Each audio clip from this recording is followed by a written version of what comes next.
केन्द्रापड़ा जिला विकास परिषद पक्षर 2 दिनिया केन्द्रापड़ा उत्सव जयदेव भवन में आरंभ होईछि।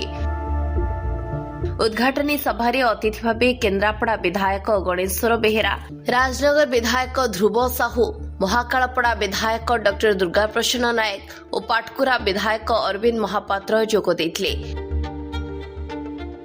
परिषदर अध्यक्ष डॉक्टर मधुसूदन मिश्र सभापतित्व होइथिबा एही सभारे संपादक चौधरी अमिताभ दास परिषदर आभिमुख्य संपर्क सूचना देथिले। उपाध्यक्ष अंबिका प्रसाद दास स्वागत भाषण देथिले एवं कोषाध्यक्ष सालुट साहू धन्यवाद अर्पण करथिले।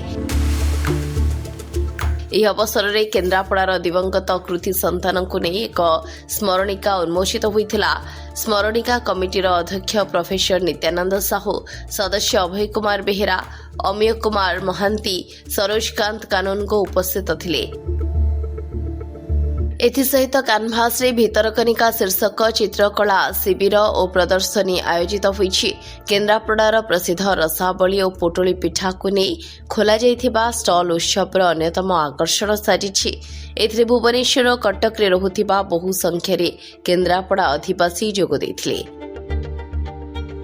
Bureau report SMECT news.